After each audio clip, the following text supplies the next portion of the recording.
चलिए आज की वीडियो की शुरुआत करते हैं एक कहानी से। आज से बहुत समय पहले की बात है। शहर के हल्ले गुल्ले से बहुत दूर हरे भरे पहाड़ों के बीच एक प्यारी सी सुंदर झील के किनारे एक प्यारा सा घर था। उस घर की छत में एक लड़का बैठा हुआ था। सूरज डूब रहा था और हल्की हल्की हवाएं उस लड़के के बालों से गुजरकर उसे सहला रही थी। अप्रैल का महीना था और बसंत ऋतु पहाड़ों में अपना जादू बहुत अच्छा दिखाती है। चारों तरफ हरे भरे पेड़ और प्यारे प्यारे फूल खिले हुए थे। लड़का अंदर ही अंदर बहुत खुश था और वो भी क्यों ना, अगले दिन उसकी लाइफ का बेस्ट दिन था, क्योंकि अगले दिन वो क्लास 10th में जा रहा था और उसकी क्लास 10th का ये पहला दिन था। एक नया सफर, एक नई उम्मीद और एक नई कहानी। ड्रेस पहन के देख ली थी, शूज भी पॉलिश करके रख लिए थे, दोस्तों से बात हो गई थी और स्कूटी भी धुल के ढक दी थी। रात के ठीक 8 बजे उस लड़के के पिताजी उसे बुलाते हैं और कहते हैं कि बेटा, अब तू कोई छोटा बच्चा नहीं रहा। ये खेल कूद, यारी दोस्ती, घूमना फिरना सब कुछ बंद कर दे। अच्छे से पढ़ाई कर, ट्यूशन लगा ताकि तू अच्छे नंबर ला पाए।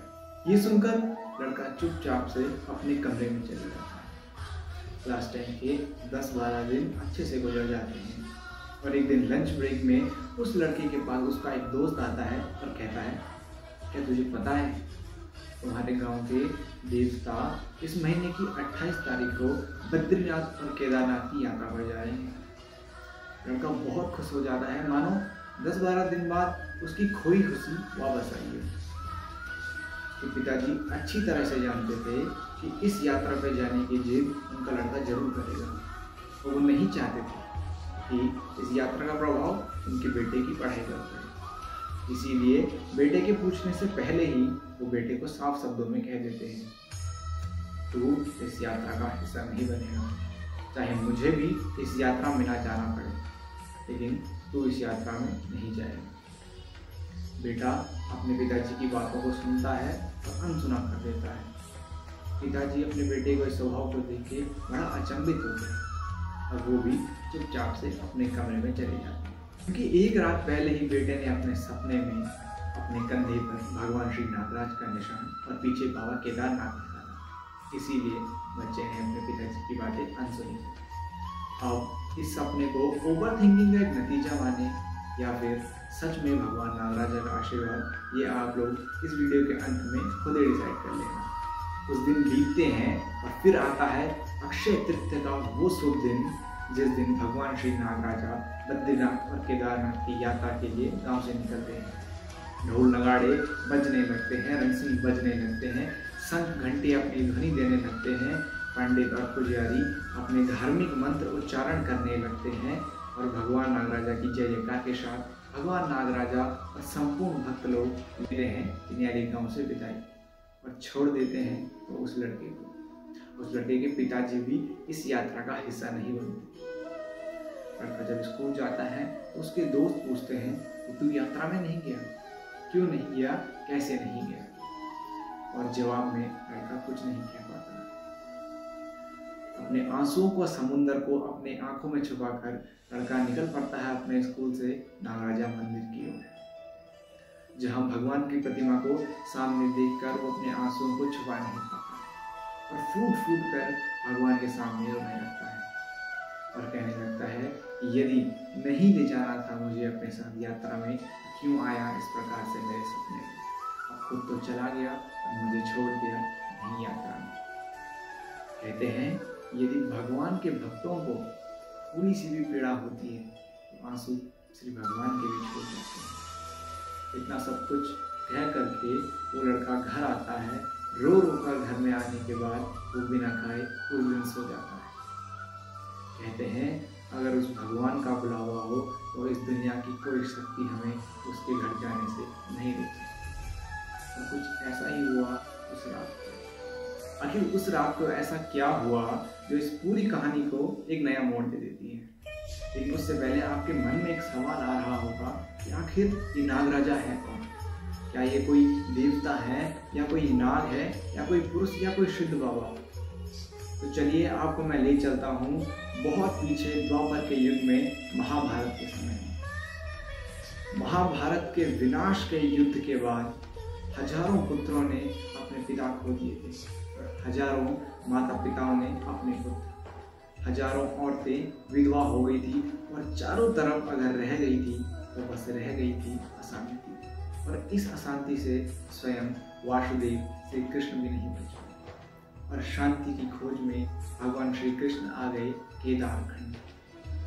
केदारखंड आपको बता दूं, देवभूमि उत्तराखंड के गढ़वाल क्षेत्र को शास्त्रों में, पुराणों में केदारखंड कहा गया है। शांति की खोज में भगवान श्री कृष्ण ने, श्री द्वारिकाधीश नारायण ने राजवस्त्रों का त्याग किया और ब्राह्मण के वेश में आ पड़े केदारखंड में। केदारखंड में चलते चलते, हंसते खेलते भगवान श्री कृष्ण पहुंचे सेम के पर्वत में।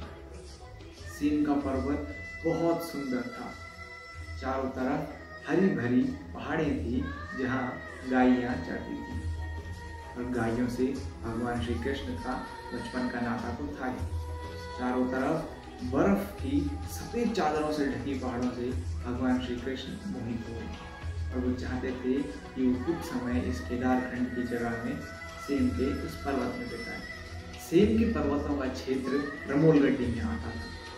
रमोलगड्डी का राजा गंगू रमोला था, जो कि एक बहुत ही वृद्ध राजा था, इसके कोई संतान नहीं थे और इसीलिए रमोलगड्डी के कोई उत्तराधिकारी नहीं थे।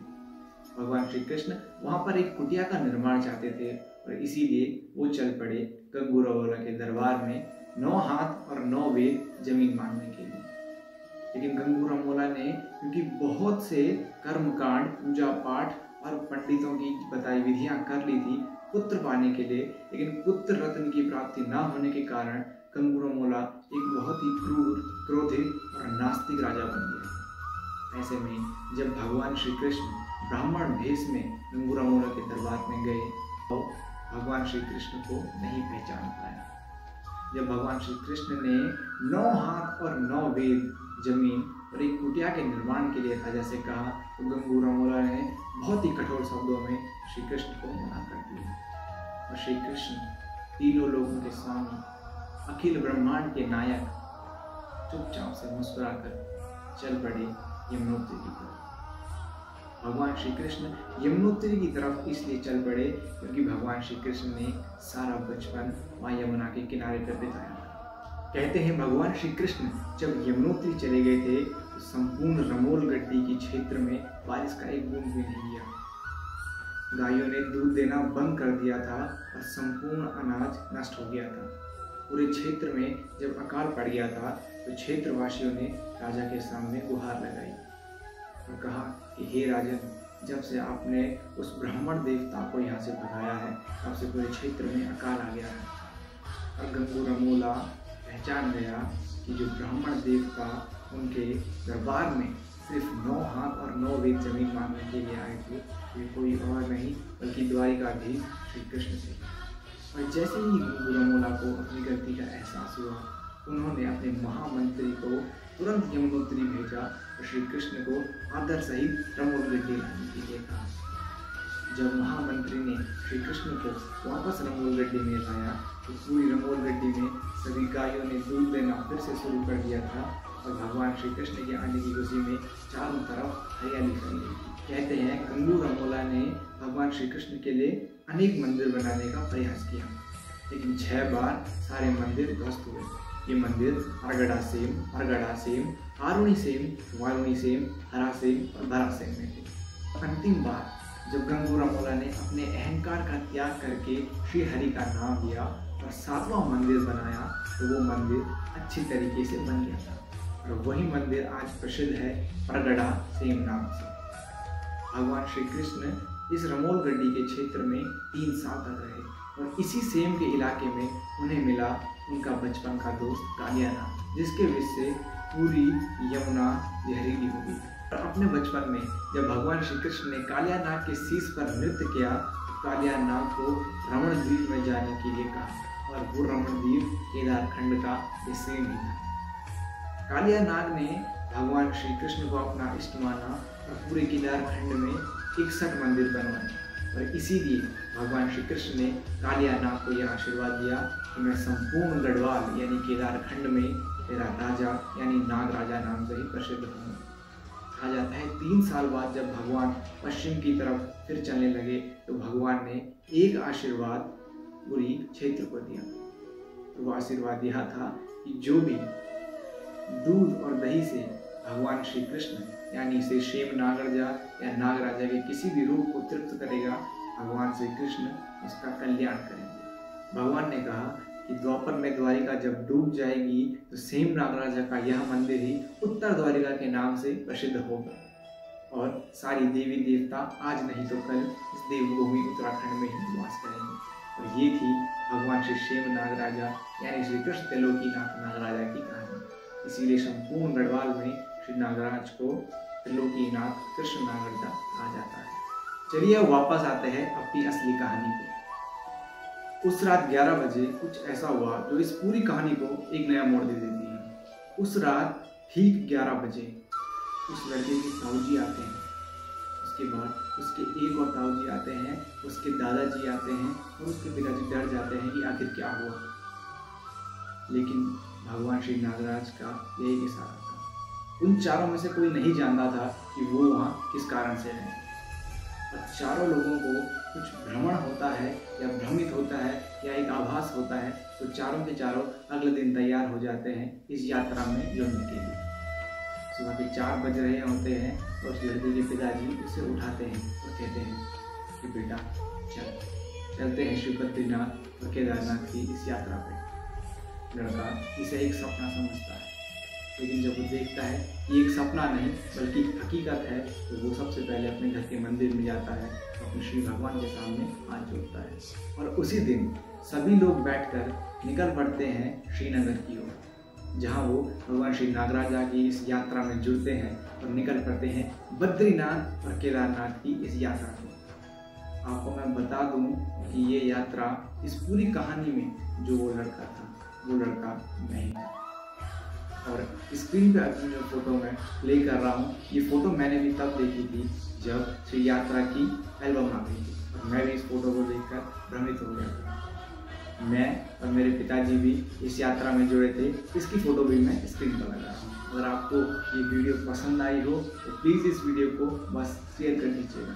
तब तक मैं भगवान श्री कृष्ण त्रिलोकीनाथ नागराज से यही दुआ मांगता हूँ कि भगवान आप सभी व्यूअर्स पे और सभी संपूर्ण लोगों पर अपने छत्र छाया अपना आशीर्वाद बनाए रखें। Thank you so much. अगर इस तरीके की वीडियोस और बनानी है प्लीज़ आप कमेंट सेक्शन में कमेंट जरूर करें। ये मेरा पहला वीडियो है और मैं इसमें कोई एक्सपीरियंस्ड नहीं हूँ, तो कोई भी गलती हो तो प्लीज़ माफ़ करें। जय श्री कृष्ण।